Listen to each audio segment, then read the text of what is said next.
إن الحمد لله نحمده ونستعينه ونؤمن به ونتوكل عليه ونعوذ بالله من شرور أنفسنا ومن سيئات أعمالنا من يهده الله فلا مضل له ومن يضلله فلا هادي له وأشهد أن لا إله إلا الله وحده لا شريك له وأشهد أن محمدا عبده ورسوله أرسله بالهدى ودين الحق ليظهره على الدين كله ولو كره المشركون اللهم صل على محمد وعلى آل محمد كما صليت على إبراهيم وعلى آل إبراهيم إنك حميد مجيد اللهم بارك على محمد وعلى آل محمد كما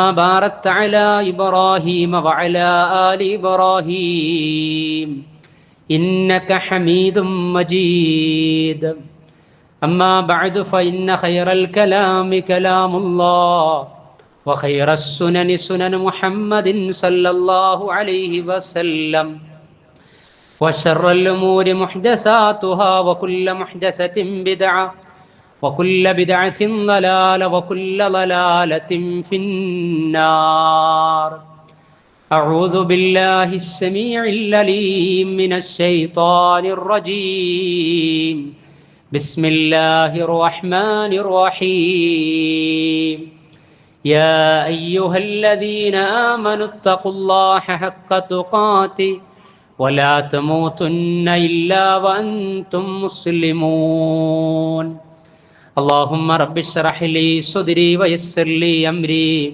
واحلل عقدة من لساني يفقه قولي إن أريد إلا الإصلاح ما استطعت وما توفيقي إلا بالله عليه توكلت وإليه أنيب بسم الله الرحمن الرحيم وما أمروا إلا ليعبدوا الله مخلصين له الدين حنفاء ويقيموا الصلاة ويؤتوا الزكاة وذلك دين القيما സമാദരണീയരായ സഹോദരി സഹോദരന്മാരെ, സത്യവിശ്വാസികളെ, സർവശക്തനായ അള്ളാഹുവിൻ്റെ വിധിവിലക്കുകൾ വൈജ്ഞാനിക ബോധ്യത്തോടെ വിശുദ്ധി ആഗ്രഹിച്ച് ഐഹിക ലോകത്തെ ക്ഷേമവും പരലോക മോക്ഷവും മുൻനിർത്തിക്കൊണ്ട് നിരന്തരമായി നിർവഹിക്കുന്ന സൽക്കർമ്മകാരികളായ സത്യവിശ്വാസികളിൽ ഉൾപ്പെടുക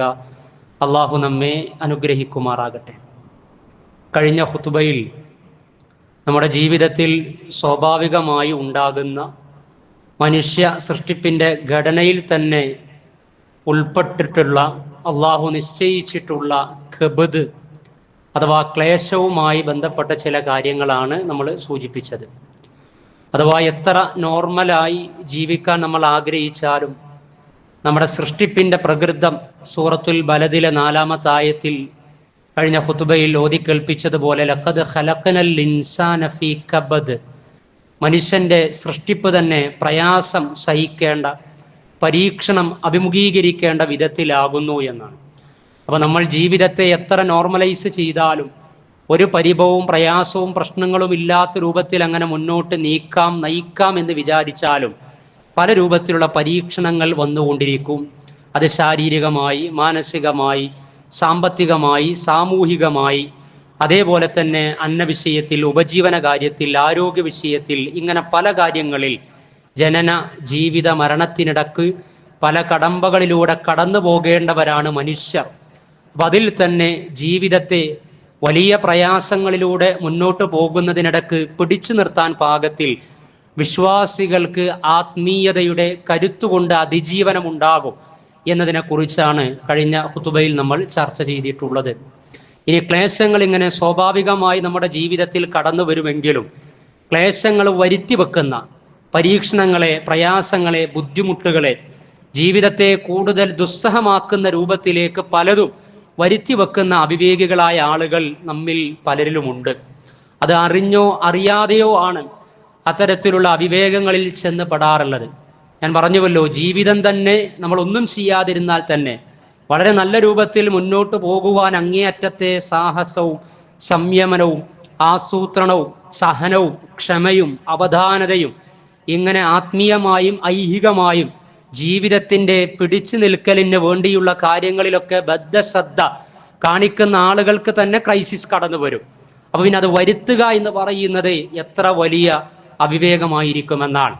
അപ്പൊ ജീവിതത്തിൻ്റെ സ്വാഭാവികത നഷ്ടപ്പെടുത്തിക്കൊണ്ട് വലിയ പ്രയാസങ്ങളെ, പ്രശ്നങ്ങളെ തൻ്റെ വ്യക്തി ജീവിതത്തിലേക്ക്, ദാമ്പത്യ ജീവിതത്തിലേക്ക്, കുടുംബ ജീവിതത്തിലേക്ക്, സാമ്പത്തിക രംഗങ്ങളിലേക്ക്, വിശ്വാസ മേഖലകളിലേക്ക്, ആചാരങ്ങളിലേക്കൊക്കെ ക്ലേശങ്ങൾ കൊണ്ടുവരുത്തുന്ന ആളുകളുണ്ട്. അള്ളാഹു അത്തരക്കാരിൽ നിന്ന് നമ്മെ സംരക്ഷിക്കുകയും അത്തരം അവിവേകങ്ങളോട് അകലം പാലിക്കുവാനുള്ള ആത്മീയ ബോധവും ആദർശബോധവും ഐഹിക ബോധവും ലഭിക്കപ്പെടുന്ന അനുഗ്രഹീതരിൽ നമ്മെ ഉൾപ്പെടുത്തുകയും ചെയ്യുമാറാകട്ടെ.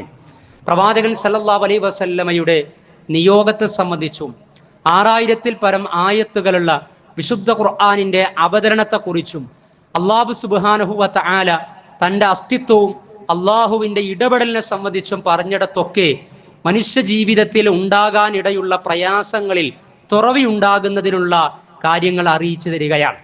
അഥവാ വിശ്വാസികൾക്ക് വലിയ പ്രതീക്ഷകൾ ആ വിഷയത്തിൽ വരുന്നു എന്നാണ് ആയത്തുകളിൽ നമുക്ക് മനസ്സിലാക്കുവാൻ കഴിയുന്നത്. അപ്പോൾ അല്ലാഹു സുബ്ഹാനഹു വ തആല ഈ ദീനുമായി ബന്ധപ്പെട്ട് നമ്മുടെ ജീവിതത്തിൽ നിരന്തരമായി നിർവഹിക്കേണ്ട ആത്മീയ കാര്യങ്ങളെ പറഞ്ഞിടത്തൊക്കെ ഒരു ക്ലേശവും ഒരു പ്രയാസവും ഒരു ബുദ്ധിമുട്ടും നമുക്ക് ആഗ്രഹിക്കുന്നില്ല. അത് നിർവഹിക്കുന്ന ഒരു അനുഷ്ഠാന മുറയിലും നമുക്കുണ്ടാവുകയുമില്ല. പിന്നെ ഉണ്ടാകുന്നു എന്ന തോന്നൽ നമുക്കുണ്ടാകൽ പഠിപ്പിക്കപ്പെടാത്ത കാര്യങ്ങൾ നിർവഹിക്കപ്പെടുമ്പോഴാണ്.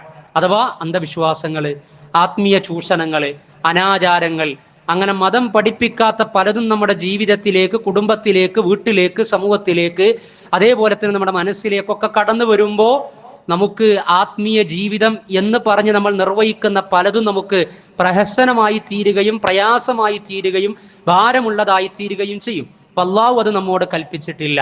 അല്ലാഹു സുബ്ഹാനഹു വ തആല നമ്മോട് കൽപ്പിച്ചിട്ടുള്ളത് 2-ാം അധ്യായം സൂറത്തുൽ ബഖറയിലെ 286-ാമത്തെ ആയത്തിൽ ലാ യുകല്ലിഫുല്ലാഹു നഫ്സൻ ഇല്ലാ വുസ്അഹാ, ഒരാളോടും അയാളുടെ കഴിവിൽപ്പെട്ടതല്ലാതെ പടച്ച റബ്ബ് നിശ്ചയിച്ചു തന്നിട്ടില്ല എന്ന് പറയാൻ.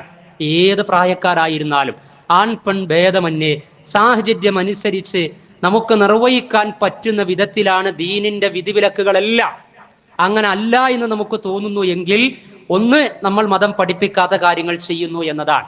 അതല്ല എങ്കിൽ ഓരോ വിഷയങ്ങൾ, വിശ്വാസമാകട്ടെ, അനുഷ്ഠാനമാകട്ടെ, സാമ്പത്തിക ഇടപാടുകളാകട്ടെ, മറ്റ് ദീനീ വിധിവിലക്കുകളാകട്ടെ, അതുമായി ബന്ധപ്പെട്ട പ്രാമാണിക ബോധ്യം, അതിൻ്റെ വൈജ്ഞാനികമായിട്ടുള്ള തലം നമ്മൾ അറിയാതെ പോകുന്നത് കൊണ്ട് നമുക്ക് പ്രയാസമുണ്ടായിത്തീരും. അത് രണ്ടും ഉണ്ടാകാൻ പാടില്ല. കാരണം നമ്മൾ ഈ ജീവിതത്തിൽ മരിക്കുന്നത് വരെ പ്രായപൂർത്തി എത്തിയതിന് ശേഷം നിർവഹിക്കേണ്ട കാര്യങ്ങളൊക്കെ അല്ലാഹു സുബ്ഹാനഹു വ തആല പ്രവാചകനിലൂടെ അറിയിച്ചിട്ടുണ്ട്. ഇനി ആ അറിയിച്ച പ്രവാചകന്റെ നിയോഗത്തെക്കുറിച്ചും പടച്ച റബ്ബ് പറഞ്ഞതെന്താ? 7-ാം അധ്യായം സൂറത്ത് അറാഫിലെ 157-ാമത്തെ ആയത്തിൽ അല്ലദീന യത്തബിഊന റസൂലൻ നബിയ്യൽ ഉമ്മിയ്യ, അല്ലദീന അക്കൂട്ട, യത്തബിഊന അവർ പിൻപറ്റുന്നു, അർ റസൂലൻ നബിയ്യൽ ഉമ്മിയ്യ അവരിലേക്ക് നിയോഗിക്കപ്പെട്ട നിരക്ഷരനായ പ്രവാചകനെയാണ് അവർ അനുധാവനം ചെയ്യുന്നത്. അല്ലദീ യജിദൂനഹു മക്തൂബൻ ഇൻദഹും ഫിത് തൗറാത്തി വൽ ഇൻജീൽ, തോറയിലും അതേപോലെ തന്നെ ബൈബിളിലും ഇൻജീലിലും പ്രവാചകൻ സല്ലല്ലാഹു അലൈഹി വസല്ലമയെ കുറിച്ചുള്ള പരാമർശം രേഖപ്പെടുത്തപ്പെട്ടിട്ടുണ്ട്. പ്രവാചകന്റെ പേരുണ്ട്. അങ്ങനെ ഇഞ്ചീലിലും അതേപോലെ തന്നെ ബൈബിളിലും അഥവാ സബൂർ, ഇഞ്ചീലിലും തോറയിലും പേര് രേഖപ്പെടുത്തപ്പെട്ട പ്രവാചകനെയാണ് അവർ പിന്തുടരേണ്ടത്. ഉമറുഹും അവരോട് കൽപ്പിക്കുന്നത്, അഥവാ പ്രവാചകൻ സല്ലല്ലാഹു അലൈഹി വസല്ലമ നിയോഗിതനായ സമയത്ത് ആ പ്രബോധിത സമൂഹത്തോട് കൽപ്പിച്ചത് ഇനി അന്ത്യനാൾ വരെ ജനിച്ച് ജീവിച്ചു കൊണ്ടിരിക്കുന്ന സർവ്വ മനുഷ്യരോടും കൽപ്പിച്ചു കൊണ്ടിരിക്കുന്നത് ഉമറുഹും ബിൽ മഅറൂഫ്, സദാചാരം നന്മ കൽപ്പിക്കുകയാണ്. വയൻഹാഹും അനിൽ മുൻകർ, തിന്മ വിരോധിക്കുകയാണ്, ദുരാചാരം ഇല്ലാതാക്കുകയാണ്.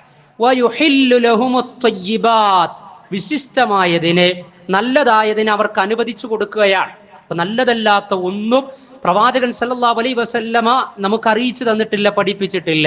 വയുഹർരിമു അലൈഹിമുൽ ഖബായിസ, മോശമായതിനെ, നീചമായതിനെ, അനാവശ്യമായതിനെ എല്ലാം പ്രവാചകൻ അവർക്ക് വിലക്കുകയും നിഷിദ്ധമാക്കുകയും ചെയ്തിട്ടുണ്ട്. അവ ഹലാലായ ജീവിതം, ഹറാമായ ജീവിതം, തൗഹീദുള്ള ജീവിതം, ഷിർക്ക് കലരുന്ന ജീവിതം, സുന്നത്തനുസരിച്ച ജീവിതം, ബിദ്അത്ത് വരുന്ന ജീവിതം, ഇങ്ങനെ ധർമ്മമുള്ളത് അധർമ്മമുള്ളത് ഇത് രണ്ടും വ്യവച്ഛേദിച്ച് മനസ്സിലാക്കുമ്പോൾ തൗഹീദിന്റെയും സുന്നത്തിന്റെയും ഹലാലിന്റെയും ധർമ്മത്തിന്റെയും വഴിത്താരയിലൂടെ മുന്നോട്ട് പോകുമ്പോൾ ജീവിതം ആകുകയില്ല. ജീവിതം പ്രയാസരഹിതമായി തീരും, ക്ലേശമില്ലാത്തതായിത്തീരും, ഇല്ലാത്തതായിത്തീരും. ويحل لهم الطيبات ويحرم عليهم الخبائث ويضع عنهم إصرهم والأغلال. വല്ലാത്തൊരു പദപ്രയോഗമാണ് ഇവിടെ നടത്തിയത്. ويضع عنهم إصرهم, അവർക്കിടയിൽ സ്വാഭാവികമായി സാമൂഹിക ജീവിതത്തിൽ, ട്രഡീഷൻ ജീവിതത്തിൽ, കുടുംബത്തിന്റെ അല്ലെങ്കിൽ ആഢ്യത്വത്തിന്റെ പല പേര് പറഞ്ഞുകൊണ്ടാണ് ഭാരങ്ങൾ നമ്മിലേക്ക് കടന്നു വരാറുള്ളത്. വിശ്വാസ ജീർണതകളായി കടന്നു വരും, സാമ്പത്തിക അസമത്വങ്ങളായി കടന്നു വരും, അതേപോലെ അനാചാരങ്ങളായി കടന്നു വരും, തൻപോരിമകളായി കടന്നു വരും, ഈഗോകളായി കടന്നു വരും. പല ഭാരങ്ങളും നമുക്കിടയ്ക്ക് വ്യക്തി, ദാമ്പത്യ, കുടുംബ, സാമൂഹിക, സാംസ്കാരിക, സാമ്പത്തിക ജീവിതത്തിലേക്കൊക്കെ കടന്നു വരും. പ്രവാചകൻ സല്ലല്ലാഹു അലൈഹി വസല്ലമയുടെ നിയോഗത്തിലൂടെ വയല്ലഉ അൻഹും ഇസ്റഹും, അവരുടെ ഭാരത്തെ അല്ലാഹു എടുക്കുകയാണ്. വല്ലഗ്ലാല, ചങ്ങലക്കെട്ടുകളെയും, അല്ലതീ കാനത് അലൈഹിം, അവരുടെ മേലുണ്ടായിരുന്നതായ.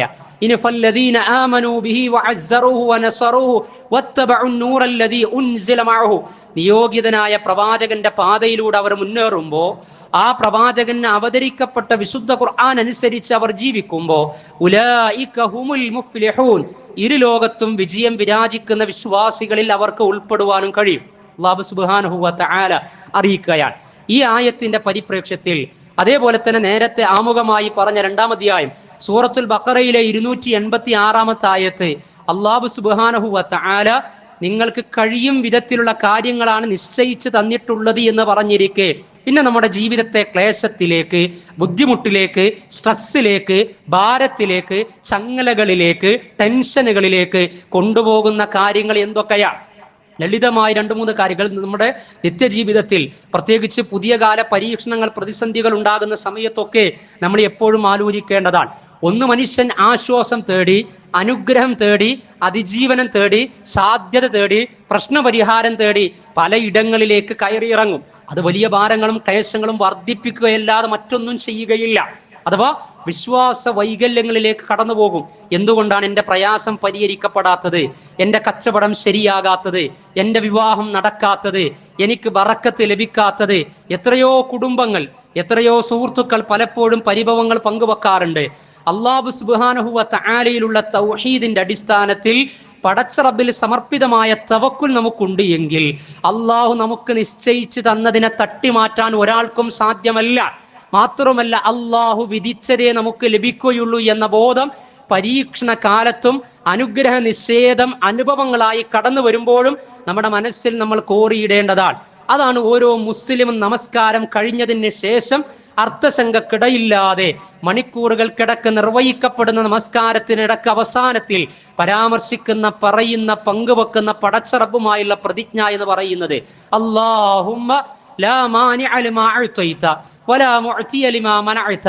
അല്ലാഹുവേ, ലാ മാനിഅ, തടയുന്നവനില്ല, ലിമാ അഅ്തൈത, നീ നൽകിയ ഒന്നിനെ.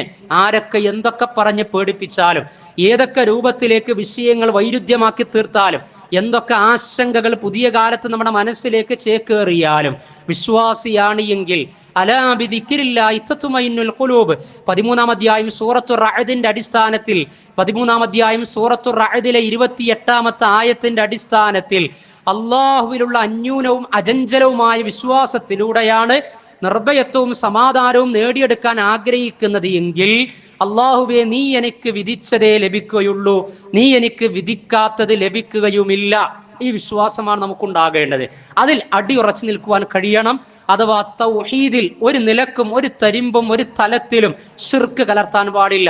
ഫതവക്കൽ അലൽ ഹയ്യിൽ ലദീ ലാ യമൂത്ത്, ഒരിക്കലും മരിക്കാത്ത പടച്ച റബ്ബിൽ ബരമേൽപ്പിച്ചുകൊണ്ടിരിക്കണം.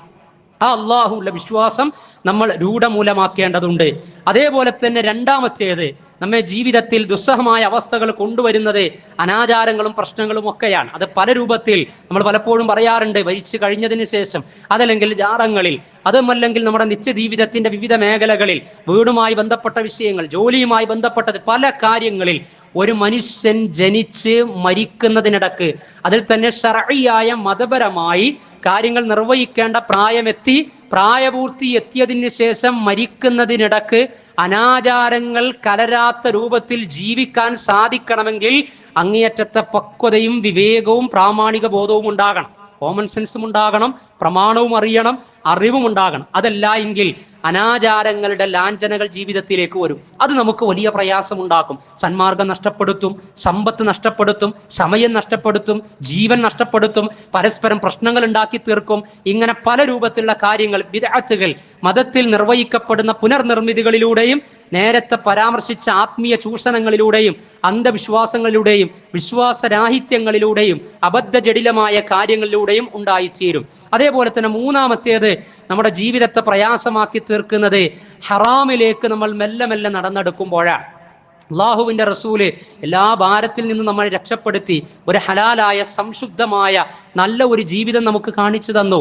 പിന്നെ നമ്മൾ വാഗ്വിചാര കർമ്മങ്ങളിലൂടെയോ ഇടപാടുകളിലൂടെയോ ഹറാമ് വരുത്തി വെക്കേണ്ട ആവശ്യമില്ല. ഹറാമിൽ നിന്ന് പാടെ മാറി നിൽക്കേണ്ടതുണ്ട്. ഒരു നിലക്കും ഹറാമ് നമ്മുടെ സമ്പത്തിലേക്ക്, നമ്മുടെ അന്നത്തിലേക്ക്, നമ്മുടെ ഉപജീവനത്തിലേക്ക്, നമ്മുടെ വസതികളിലേക്ക്, നമ്മുടെ വാഹനങ്ങളിലേക്ക്, നമ്മുടെ അധ്വാന മേഖലകളിലേക്ക് വരാൻ പാടില്ല എന്ന ഒരു നിഷ്കർഷ നമുക്കുണ്ടാകണം. അതിൽ സ്വാഭാവികവൽക്കരിക്കപ്പെട്ട പുതിയ കാല ഒരു പ്രശ്നമാണ്, ഒരു പ്രതിസന്ധിയാണ്.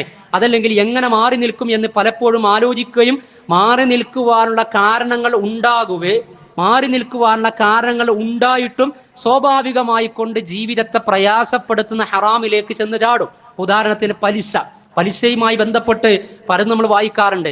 പല രൂപത്തിൽ പലിശയുമായി ബന്ധപ്പെട്ട കെടുതിയിൽ ചെന്ന് പതിച്ച് അവസാനം പ്രയാസപ്പെടുന്ന ഒരുപാട് ആളുകളെ ഇപ്പൊ ചാരിറ്റി രംഗത്തും ജീവകാരുണ്യ പ്രവർത്തന മേഖലകളിലുമൊക്കെ നമ്മൾ ഭാഗവാക്കാകുന്നത് കൊണ്ട് പലരുടെയും കണ്ണീർ നമുക്ക് കാണുവാൻ കഴിയും. കാരണം പലിശയിൽ ചെന്ന് പതിച്ച് പിന്നെ അവസാനം ഒന്നുമല്ലാതായി എല്ലാം നന്നാക്കാമെന്ന് വിചാരിച്ച് ഉള്ളതും നഷ്ടപ്പെടുന്ന അവസ്ഥയുണ്ടാകും. അപ്പൊ അതിൽ എത്തിപ്പെടുന്നത് നമുക്ക് ക്ലേശങ്ങൾ ഉണ്ടാക്കും. അതിന്റെ ആവശ്യമുണ്ടോ? ഇല്ല. ചിലപ്പോൾ വാഹനത്തിനായിരിക്കും, ചിലപ്പോൾ വീടിനായിരിക്കും, ചിലപ്പോൾ വിവാഹത്തിനായിരിക്കും. നിങ്ങൾ നോക്കൂ, മതം പഠിപ്പിച്ചത് അതിൽ ഭാരമുണ്ടാക്കിയിട്ട് അവനവൻക്ക് ഉള്ളതനുസരിച്ചുകൊണ്ട് ജീവിക്കാൻ പഠിക്കണമെന്നതാണ് ആത്മീയ ജീവിതത്തിന്റെ മർമ്മം എന്ന് പറഞ്ഞാൽ. അതിന്റെ ധർമ്മവും അതാണ്.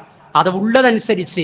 അതുകൊണ്ടാണ് തഖ്വയെ സംബന്ധിച്ച് അലി റളിയല്ലാഹു അൻഹു മാഹുവ തഖ്വ എന്ന് പറഞ്ഞപ്പോൾ അതിന്റെ മൂന്നാമത്തെ കണ്ടീഷനായി കാര്യമായി ഉണർത്തിയത് അൽ ഖനാഅതു ബിൽ ഖലീൽ, ഉള്ളത് കൊണ്ട് തൃപ്തിപ്പെട്ട് നിങ്ങൾക്ക് ജീവിക്കാൻ കഴിയണമെന്നാണ്. അങ്ങനെ ജീവിക്കാൻ നമുക്ക് കഴിയാതെ വരികയാണ് എങ്കിൽ പ്രത്യക്ഷമായി കൊണ്ട് മതത്തിന്റെ കാര്യങ്ങളൊക്കെ നിർവഹിക്കുന്നു എന്ന് പുറമേക്ക് നമുക്ക് പറയാൻ സാധിക്കും, മറ്റുള്ളവർക്ക് വിലയിരുത്താൻ കഴിയും. എന്നാൽ അകമേ ഉള്ളത് കൊണ്ട് തൃപ്തിപ്പെട്ട് ഞാൻ ജീവിക്കണം. ഈ സമയത്ത് ഞാൻ എൻ്റെ വിവാഹം നടത്തേണ്ടത് ഇന്ന രൂപത്തിലാണ്, ഇന്ന വാഹനമാണ് ഞാൻ വാങ്ങേണ്ടത്, ഇത്ര സ്ക്വയർ ഫീറ്റിലെ വീടാണ് ഞാൻ വെക്കേണ്ടത്. അതല്ലാതായി കഴിഞ്ഞാൽ എന്നിലേക്ക് ഭാരം വരും, പലിശ വരും, കൂട്ടുപലിശ വരും. എന്നാൽ ആളുകൾ വിവാഹത്തിൽ പങ്കെടുക്കും. നമുക്ക് 100 ആളുകൾക്കുള്ള ഭക്ഷണം കൊടുക്കാനുള്ള സാമ്പത്തിക ശേഷിയായിരിക്കും ഉണ്ടാകുക. പിന്നെ ആരാ നമ്മോട് പറഞ്ഞത് 1000 ആളുകൾക്ക് ഭക്ഷണം കൊടുക്കാൻ, 500 ആളുകൾക്ക് ഭക്ഷണം കൊടുക്കാൻ ദീന് പറഞ്ഞോ? ആയത്തുകളുണ്ടോ? ഹദീസുകളുണ്ടോ? ഇസ്ലാമിക ചരിത്രമുണ്ടോ? അബ്ദുറഹ്മാൻ ഇബ്നു ഔഫ് റളിയല്ലാഹു അൻഹു എന്ന് പറഞ്ഞ സമ്പന്നനായ സഹാബി, പ്രവാചകൻ സല്ലല്ലാഹു അലൈഹി വസല്ലമ അദ്ദേഹം വിവാഹം കഴിച്ചു എന്നറിഞ്ഞത് കഴിച്ചതിന് ശേഷം പിറ്റേന്ന് സുബൈക്ക് പ്രഭാതത്തിലെ സുബൈ നമസ്കാരത്തിന് കണ്ടുമുട്ടിയ സമയത്ത് അത്തറിന്റെ ഗന്ധം മണക്കുകയും അല്ലെങ്കിൽ അത് അനുഭവിക്കുകയും ചെയ്തപ്പോൾ എന്താ ഇന്നൊരു പ്രത്യേക ഒരു ഗന്ധം എന്ന് ചോദിച്ചപ്പോൾ വിവാഹം കഴിഞ്ഞു, നിക്കാഹ് കഴിഞ്ഞു എന്ന് പറയാം. ആ സമയത്ത് പ്രവാചകൻ പ്രതികരിച്ചത് ഔലിം ബിശാത്ത്, ഒരു ആടിനറുത്തൊന്ന് ചെലവ് ചെയ്യണമെന്ന് പറയില്ലേ, ഒന്ന് അത് പ്രവാചകനോട് പോലും പറയാതെ സമ്പന്നരായ സഹാബികൾ, ജാബിർ റളിയല്ലാഹു അൻഹു പ്രവാചകൻ സല്ലല്ലാഹു അലൈഹി വസല്ലമയുടെ ഇഷ്ടത്തോഴൻ, പ്രവാചകനോട് പറയാതെയാണ് വിവാഹം കഴിച്ചിട്ടുള്ളത് എങ്കിൽ ഇസ്ലാമിക ചരിത്രത്തിലും ഇസ്ലാമിക പ്രമാണങ്ങളിലും അഥവാ നിങ്ങളുടെ വിവാഹത്തിൽ ഏറ്റവും ഖൈറായി തീരുന്നത് ലളിതമായ വിവാഹമാണ് എന്ന് വെച്ച് ഭക്ഷണം കൊടുക്കാൻ കഴിയുന്ന ആളുകൾക്ക് ഇസ്രാഫ് അഥവാ ദൂർത്ത്, അത് ഹറാമിലേക്ക് ഇങ്ങനെ പോകും. ഉണ്ടോ? ഹലാലിൽ നിന്ന് ഹറാമിലേക്ക് ഉമ്മത്ത് സഞ്ചരിക്കുകയാണ്. അത് സഞ്ചരിക്കുന്ന സമയത്ത് ജീവിതം വീണ്ടും കെബദ്, ക്ലേശത്തെ നമ്മൾ വരുത്തി വെക്കുകയാണ്. ദീന് പറഞ്ഞിട്ടില്ല അപ്പൊ നമുക്ക് കൊടുക്കാൻ പറ്റുന്ന രൂപത്തിൽ ഭക്ഷണം കൊടുക്കാം, മാന്യമായി ഇസ്രാഫില്ലാത്ത രൂപത്തിൽ നിശ്ചിത ആളുകൾക്കൊക്കെ ഭക്ഷണം കൊടുക്കാം, അവരെ ക്ഷണിക്കാം, അതിന് പ്രയാസമില്ല. പക്ഷേ ഞാൻ എൻ്റെ മകളുടെ വിവാഹം നടത്തുന്ന സമയത്ത് എൻ്റെ സാമ്പത്തിക ശേഷി എത്രയുണ്ട് എന്ന ധാരണ നാട്ടുകാർക്കല്ല എനിക്കാണുണ്ടാകുക. എനിക്കും എൻ്റെ ഭാര്യയും എൻ്റെ കുടുംബവും ഞങ്ങൾ കൂടിയാലോചന നടത്തി ഇത് എങ്ങനെ നമ്മൾ നടത്തണം, ലളിതമായി നടത്തി അതിലെ ഹൈറ് തേടുകയില്ലേ ഉത്തമം. ആരൊക്കെ നമ്മൾ വിളിക്കണം, ആഢ്യത്വത്തിന് വേണ്ടി, കുടുംബ മഹിമക്ക് വേണ്ടി വിളിക്കപ്പെടാതെ പോയി കഴിഞ്ഞാൽ ചിലർ മോശത്തരം വിചാരിക്കുമോ എന്ന് വിചാരിച്ച് അതിൻ്റെ ഭൗതിക മാനങ്ങൾക്ക് വേണ്ടി, മാനം കാക്കാൻ വേണ്ടിയിട്ട് 2 ദിർഹം കടബാധ്യതയുള്ള മയ്യത്തിന് പ്രവാചകൻ മയ്യത്ത് നമസ്കരിച്ചിട്ടില്ല എങ്കിൽ ഇസ്ലാം പഠിപ്പിക്കാത്ത, ഇസ്ലാം ന്യായമായി കണ്ടീഷൻ വെക്കാത്ത കാര്യത്തിന് വേണ്ടി സമ്പത്ത് ചെലവഴിച്ച് ലക്ഷക്കണക്കിന് രൂപ കടമുണ്ടാക്കി ആധാരം ബാങ്കിൽ കൊണ്ടുപോയി വെച്ച് അതുവഴി കിട്ടുന്ന പണം കൊണ്ട്, ഹറാമ് കലർത്തിയ പണം കൊണ്ട് വലീമയും ഭക്ഷണവും ഒരുക്കിക്കൊണ്ട് ആളുകളെ തീറ്റിക്കുന്നതിൽ ഇസ്ലാമിക ഉമ്മത്തിലും കുടുംബത്തിലും യാതൊരു ഹൈറും ബറക്കത്തുമില്ല. നമ്മൾ തിരിച്ചറിയണം. ഞാൻ പറയുന്നത് കബദ് നമ്മൾ വരുത്തി വെക്കരുത്, അല്ലേ? പ്രയാസം വരുത്തി വെക്കരുത്. എനിക്ക് 1000 സ്ക്വയർ ഫീറ്റിന്റെ വീടെടുക്കാനേ കഴിയൂ എങ്കിൽ അതല്ല ഒരു 200 സ്ക്വയർ ഫീറ്റ് കൂടി കൂട്ടണം. അതിനെന്തെങ്കിലും ബന്ധങ്ങൾ ഉപയോഗപ്പെടുത്തി ഹലാലായ വഴിക്ക് പറ്റുമെങ്കിൽ അങ്ങനെ ഉപയോഗപ്പെടുത്താൻ മാന്യമായി. ഇന്നമൽ മുഅ്മിനൂന ഇഖ്വ, വിശ്വാസികൾ സഹോദരങ്ങളാണ്.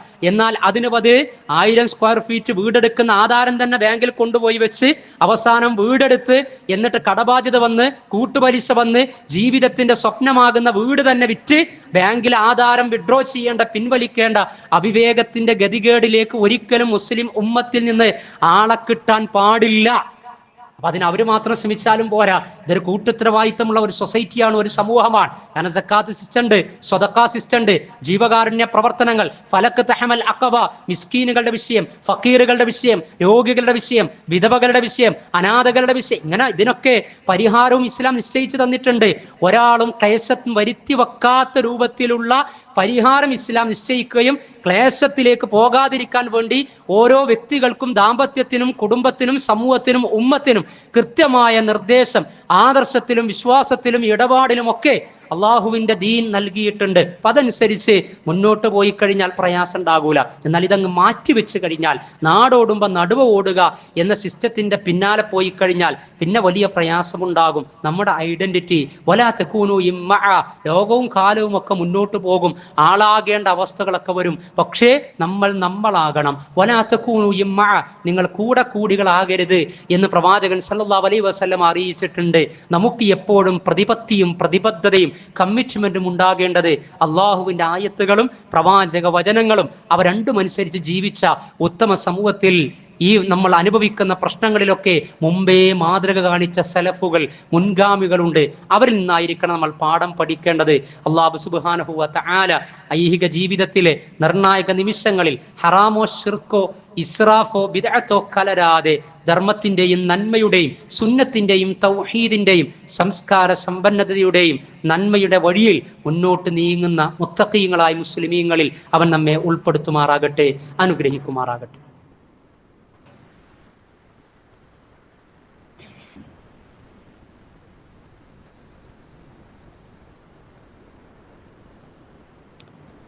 അൽഹംദുലില്ലാഹ് അൽഹംദുലില്ലാഹില്ലദീ അൻഅമനാ വഅസ്അദനാ ബിഹിദായത്തിൽ ഇസ്ലാം വസ്സലാത്തു വസ്സലാമു അലാ റസൂലിഹിൽ കരീം വഅലാ ആലിഹി വസഹ്ബിഹി വമൻ തബിഅഹും ബിഇഹ്സാനിൻ ഇലാ യൗമിദ്ദീൻ. സ്നേഹം നിറഞ്ഞ സഹോദരി സഹോദരന്മാരെ, സത്യവിശ്വാസികളെ, അള്ളാഹുവിൻ്റെ ദീനി വിധിവിലക്കുകൾ ജീവിതത്തിൽ പ്രത്യേക സമയ സന്ദർഭ സ്ഥലകാല മാസ വ്യത്യാസമില്ലാതെ എല്ലായ്പ്പോഴും എല്ലാം കാണുകയും കേൾക്കുകയും നിർണയിക്കുകയും നിയന്ത്രിക്കുകയും ചെയ്യുന്ന പടച്ച റബ്ബിൻ്റെ ഇഷ്ടം സമ്പാദിക്കും വിധത്തിൽ നിലനിർത്തണമേ എന്ന് രണ്ടാമതൊരിക്കൽ കൂടി എന്നെയും നിങ്ങളെയും ഉണർത്തുകയാണ്, ഓർമ്മപ്പെടുത്തുകയാണ്. അള്ളാഹു നമ്മെ അനുഗ്രഹിക്കുമാറാകട്ടെ. നിർണായകമായ ഇലക്ഷൻ പടിവാതിൽക്കൽ എത്തിയിരിക്കുകയാണ്. ഒരു മതേതര രാഷ്ട്രത്തിൽ ജീവിക്കുന്ന വിശ്വാസികൾ എന്ന നിലയ്ക്ക് നമ്മുടെ രാഷ്ട്രബോധത്തിൻ്റെയും രാഷ്ട്രീയ ബോധത്തിൻ്റെയും ഒക്കെ പങ്കുവെക്കലാണ് ഇലക്ഷൻ സമയങ്ങളിലെ വോട്ട് നിർവഹണം എന്ന് പറയുന്നത്. അതുകൊണ്ട് ഈ സമയത്ത് നമ്മൾ ശ്രദ്ധിക്കേണ്ട 2-3 കാര്യങ്ങൾ.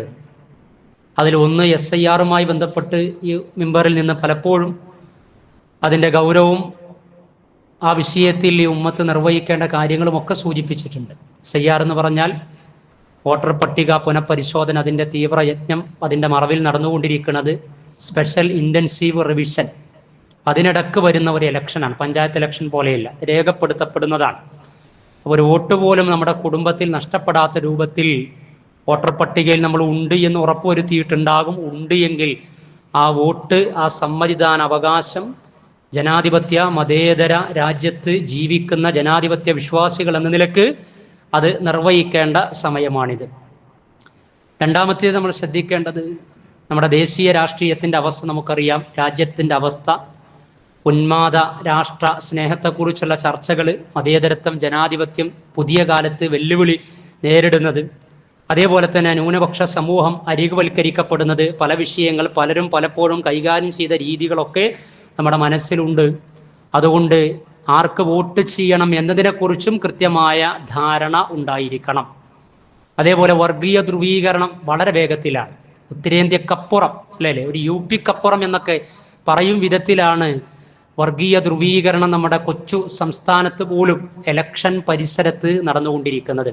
അപ്പോൾ ആ വർഗീയ ധ്രുവീകരണത്തിന് ആക്കം കൂട്ടുന്ന ആളുകൾ ആരൊക്കെയാണ് എന്നതിനെ സംബന്ധിച്ചും കൃത്യമായ ധാരണ ഉണ്ടാകണം. ഒരു സമുദായത്തെ ഒറ്റിക്കൊടുക്കാൻ ശ്രമിക്കുന്നവർ, ഈയിടക്ക് സംഭവിച്ച കാര്യങ്ങളിലൊക്കെ നിലപാടുകൾ ഏതൊക്കെ രൂപത്തിൽ എടുത്തു, അതേപോലെ തന്നെ പൊതുസമൂഹത്തിൻ്റെയും കുടുംബത്തിൻ്റെയും ഒക്കെ സ്വാസ്ഥ്യം തകർക്കുന്ന ലഹരി, മദ്യം, അതുപോലെ തന്നെ ലിബറലിസം, ഈ വക വിഷയങ്ങൾ ഇസ്ലാമിക ഉമ്മത്ത് എന്ന നിലക്ക് ഒരു വിഷയം അതിൻ്റെ മെറിറ്റിൽ മനസ്സിലാക്കി നിർവഹിക്കേണ്ടവരാണ്. ഇന്നല്ലാഹ യഅ്മുറു ബിൽ അദ്ലി വൽ ഇഹ്സാൻ, നീതിയിലും നന്മയിലും നിങ്ങൾ കാര്യങ്ങൾ നിർവഹിച്ചു കൊള്ളണം. ഒരു വിശ്വാസി ഒരു മാളത്തുനിന്ന് 2 തവണ പാമ്പ് കടിക്കൂല എന്നും പ്രവാചകൻ സല്ലല്ലാഹു അലൈഹി വസല്ലമ അറിയിച്ചിട്ടുണ്ട്. അപ്പോൾ അതുകൊണ്ട് തന്നെ എല്ലാ വിഷയങ്ങളും മുന്നിൽ വെച്ചുകൊണ്ട് ഇസ്ലാമിക ഉമ്മത്തിനും മതേതര സമൂഹത്തിനും ഈ രാഷ്ട്രത്തിൻ്റെ അഖണ്ഡതക്കും സാഹോദര്യത്തിനും സഹിഷ്ണുതക്കും ഒക്കെ ഗുണം ചെയ്യുന്ന കക്ഷികൾ വിജയിക്കുക എന്നത് അനിവാര്യമാണ്. അതാരൊക്കെയാണ്, ഏതൊക്കെ കോൺസ്റ്റിറ്റ്യുവൻസിയിൽ എന്നതിനെ വിലയിരുത്തുവാനുള്ള ബോധം തീർച്ചയായും ഈ ഉമ്മത്തിനുണ്ടാകണം. നമ്മൾ ഈ മണ്ണിനോട് ഇഴകിച്ചേർന്ന് ജീവിക്കുന്നവരാണ്, നൂറ്റാണ്ടുകളുടെ പാരമ്പര്യമുള്ളവരാണ്. അതൊക്കെ ആരെങ്കിലുമൊക്കെ അങ്ങ് നിർവഹിക്കട്ടെ എന്ന് വിചാരിക്കുന്ന കാലം കഴിഞ്ഞു. രാഷ്ട്രബോധവും രാഷ്ട്രീയ ബോധവും ഒക്കെ ഉണ്ടെങ്കിലേ ഉമ്മത്ത്, വിശിഷ്യ ഒരു ബഹുസ്വര സമൂഹത്തിൽ ന്യൂനപക്ഷ സമൂഹത്തിനൊക്കെ പിടിച്ചു നിൽക്കാൻ സാധിക്കുകയുള്ളൂ. അതുമായി ബന്ധപ്പെട്ട വിഷയങ്ങളൊക്കെ നമുക്കറിയാം, അതിൽ ഉത്ബുദ്ധരാണ്. അതുകൊണ്ട് വോട്ട് ഒരിക്കലും നഷ്ടപ്പെടുത്താൻ പാടില്ല, അത് നിർവഹിക്കപ്പെടേണ്ടതുണ്ട്. അത് ഗുണപരമായ രൂപത്തിൽ ഉപയോഗപ്പെടുത്തുവാനുള്ള ഉറ്റാലോചനയും നമ്മൾ നടത്തേണ്ടതുണ്ട്. അല്ലാഹു സുബ്ഹാനഹു വ തആല അനുഗ്രഹം ചൊരിയുമാറാകട്ടെ. നമ്മൾ നിർവഹിച്ചു കൊണ്ടിരിക്കുന്ന എല്ലാ കർമ്മങ്ങളെയും നാഥൻ കബൂൽ ചെയ്യുമാറാകട്ടെ. യാത്രയായ പരിശുദ്ധ റമളാനിൽ നമ്മൾ നിർവഹിച്ച ദീനീ ജീവിതത്തിൻ്റെ ചെറുതും വലുതുമായ എല്ലാ ഇബാദത്തുകളെയും നാഥാ നീ സ്വീകരിക്കണമേ.